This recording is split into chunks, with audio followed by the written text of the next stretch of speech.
تھا اور کب لگایا تھا؟ جب حضرت آدم جنت میں تھے اور حضرت حوا کے ساتھ حضرت حوا پیدا نہیں ہوئی تھی، تخلیق نہیں ہوئی تھی، آپ کی تخلیق نہیں ہوئی تھی. تو جب اللہ نے حضرت حوا کی تخلیق کی تو حضرت آدم نے اللہ کی تکبیر بلند کی. کہا اس وقت عرب میں دیکھیے، بتا دیں عجم میں نعرے تکبیر لگاتے ہیں اور عرب میں تکبیرہ کا لفظ استعمال کرتے ہیں. وہاں جب نعرہ لگائیں گے نعرے تکبیر نہیں کہیں گے، تکبیرہ.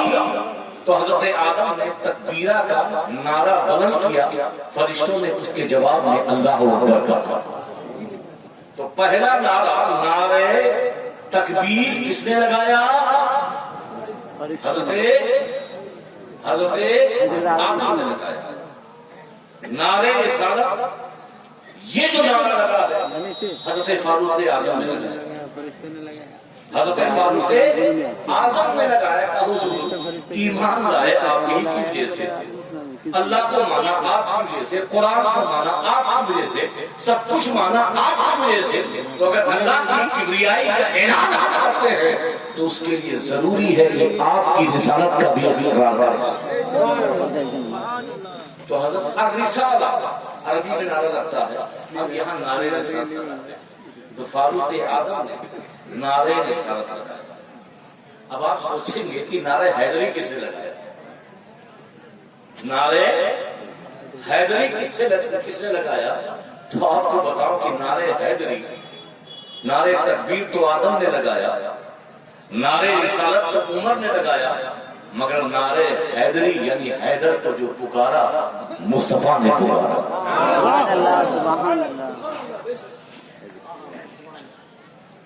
اور میں پورے حوالے کے ساتھ مطلوب کر رہا ہوں. جنگ احد اسلام کی دوسری جنگ ہے اور اس دوسری جنگ میں کچھ ایسا واقعہ ہو جاتا ہے کہ صحابہ کرام کو جس مقام پہ اللہ کے رسول نے بٹھالنے کے لیے کہا تھا وہاں سے وہ ہٹ گئے. اچانک کافروں نے حملہ کر دیا. آقا کریم کے چاروں طرف کفار نے گھیر لیا آپ کو. بیچ میں مصطفیٰ ہے اور چاروں طرف کافر ہیں، مشرک ہیں. اکیلے تنہا مصطفیٰ. جب تنہا مصطفیٰ کافروں کے بیچ میں تو مصطفیٰ پکارتے ہیں یا علی این انت ادرکنی، اے علی تم کہاں ہو، جلدی سے میرے پاس آ جاؤ. تو احد میں مشکل میں مصطفیٰ نے علی کو پکارا. آج ہم لوگ مصطفیٰ کی سنت پہ عمل کرتے ہوئے جب مشکل ہوتی ہے تو ایسے مشکل وقت میں اپنے مشکل کشا کو پکارتے ہیں. آپ کہیں گے نبی ہو کر کے جانے کا نام بہت بات میں سوچیں گے کہ نبی ہو کر کے مدد لی علی سے. تو یہ آقاؤں کا طریقہ ہوتا ہے کہ ان کے پاس سب کچھ ہوتا ہے مگر اپنے غلاموں سے جب چاہتے ہیں مدد لے لیا کرتے ہیں.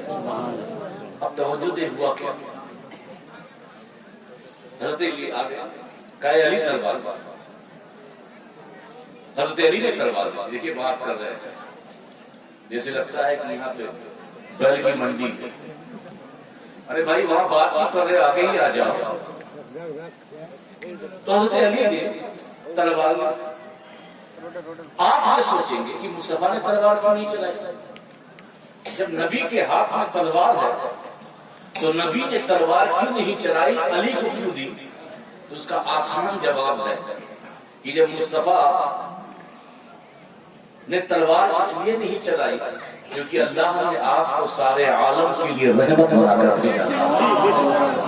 کوئی کل یہ نہ کہہ سکے تم اس نبی کے ماننے والے ہو جو نبی رحمت والا بھی ہو کر کے اس نے تلوار چلائی تھی، اس نے تلوار چلائی تھی، اس نے تیر چلایا تھا. تو مصطفیٰ نے کہا کہ بعد میں آنے والے بے عقل بیوقوف کے الزام میری ذات پہ لگا بھی نہ سکے اور حقیقتاً میں سارے عالم کے لیے رحمت بن کر آیا ہوں. اے علی تلوار میں تو چلا. اب توجہ دیں، علی نے تلوار. بیچ میں مصطفیٰ ہے. پورا تصور کرے, امیجن کرے, آقا کھڑے ہیں, علی نے تلوار ماری, چاروں طرف سے کافر اور مشرک ہیں. اب علی گھومے. یہ اسلام میں پہلی جنگ ہے, پہلی جنگ ہے جو راؤنڈ دا اٹیک ہے. کیونکہ جو جنگ ہوتی ہے آمنے سامنے ہوتی ہے, وہ ادھر یہ ادھر, یا دو آدمی آپس میں جنگ کرتے ہیں. مگر یہ پہلی جنگ تھی, چاروں طرف سے کفار و مشرک ہے, بیچ میں مصطفیٰ ہے اور علی ہے. علی نے تلوار لی, چاروں طرف چکر لگایا, اور ایک ہی چکر میں پتہ نہیں کتنے کافر اور مشرک کے سر کو دھڑ سے الگ کر دیا. سبحان اللہ. جب الگ کیا تو کافر اور مشرک بھاگنے لگے, مگر علی رکے نہیں. علی ایک چکر, دو چکر, تیسرا چکر. میں نے مولا سے پوچھا یہ چکر لگانے کی ضرورت کیا؟ اب تو کافر بھاگنے لگے ہیں, اب اگر مارنا ہے تو آمنے سامنے ماریے. تو مولا علی کی روحانیت جواب دیتی ہے کہ عالمگیر سن, بات یہ ہے کہ ہم نے کعبے کا طواف کیا اور کعبے کا طواف کرتے ہیں. اگر مصطفیٰ سے کہتے کہ آپ ہمیں اجازت دیجیے کہ ہم آپ کا طواف کریں, تو میرے آقا مجھے طواف کی اجازت نہ دیتے. آج موقع اچھا ہے, کافروں کے سر کو قلم بھی کرتا رہوں گا اور مصطفیٰ کا طواف بھی کرتا رہوں گا.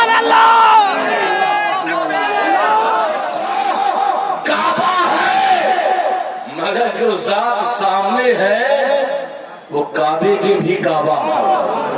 امام اہل سنت اعلیٰ حضرت فاضل بریلوی تبھی ارشاد فرماتے ہیں, حاجیوں آؤ شہنشاہ کا روزہ دیکھو, کعبہ تو دیکھ چکے, کعبے کا کعبہ دیکھو.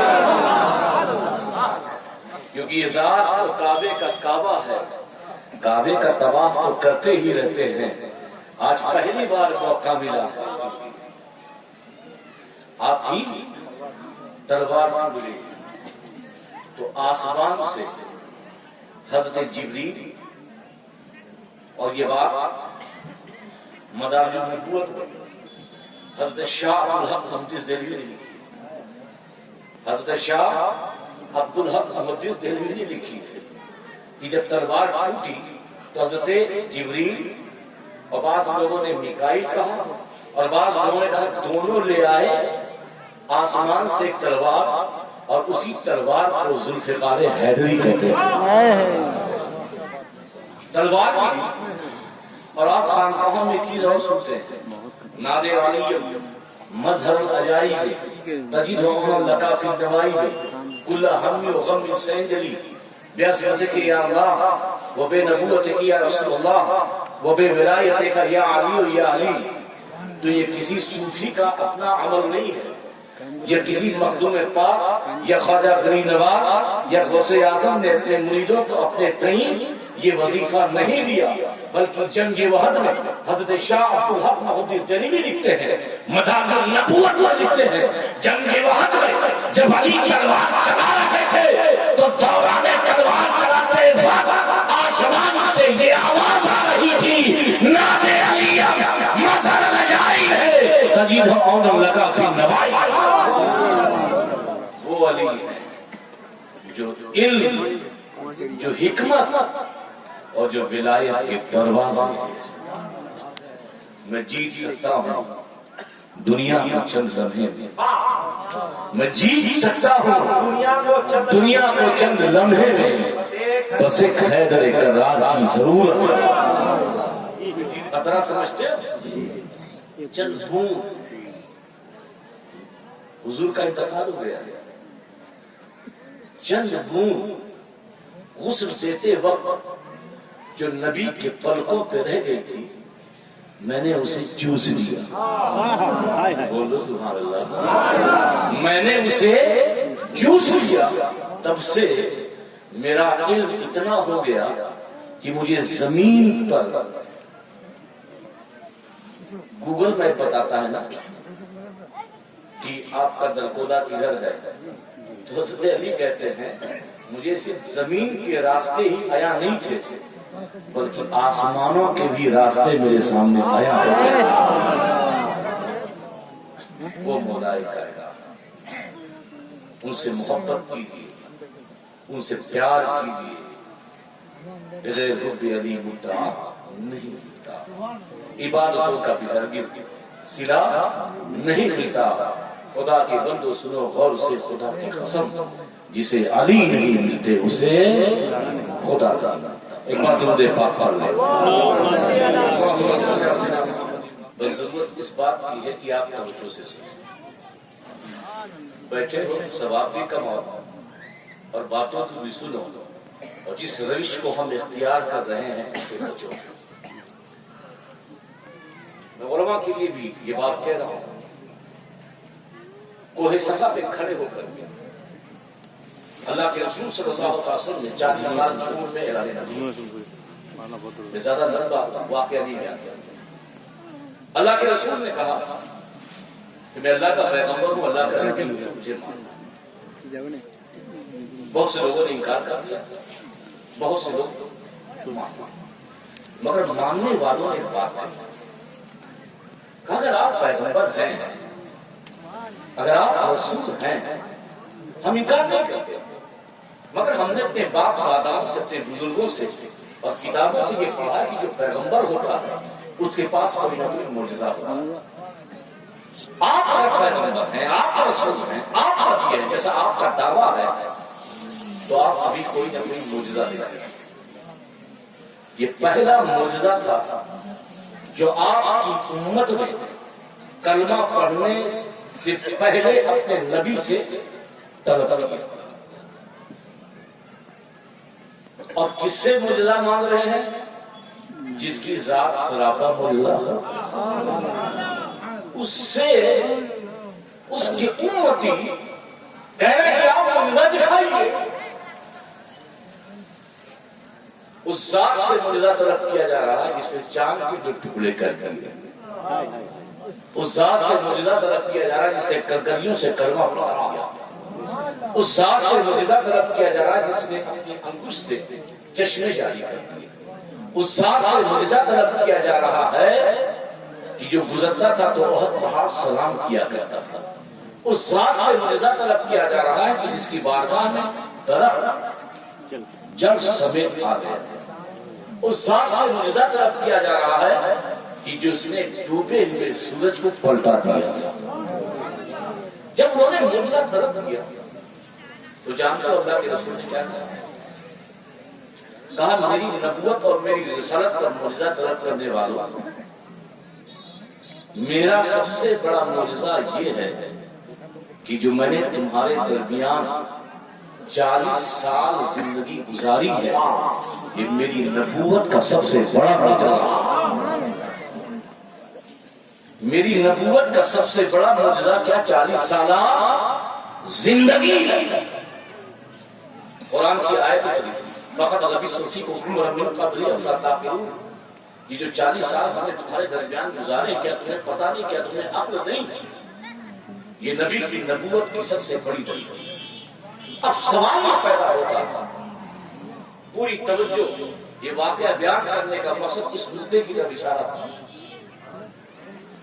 کہ حضور نے، نبی نے اپنی زندگی کو اپنی نبوت کے دعوے کی دلیل کے طور پر پیش کیا۔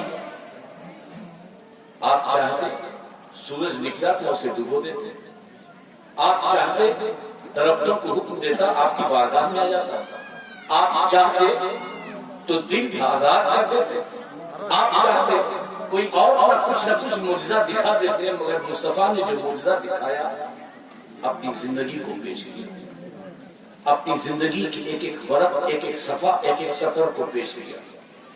میں نے سوچا کہ ایسا کیوں ہوا؟ تو جواب یہ آیا یہ معجزہ صرف ان اپنے امتیوں کو دکھانے کے لیے نہیں تھا، بلکہ اپنے غلاموں کو ایک درس اور ایک پیغام دینا تھا کہ جب تم سے کوئی اسلام کی حقانیت اور اسلام کی سچائی کے لیے کوئی تم سے سوال کرے تو کتاب کو حوالے کے طور میں بعد میں پیش کرنا، اپنی زندگی کو ایسا بنا لو کہ کہو کہ اسلام سچا ہے، کیا تم میری زندگی کو نہیں دیکھ رہے ہو؟ اسلام کیسا مذہب ہے، کیا تم میری صبح کو نہیں دیکھ رہے ہو؟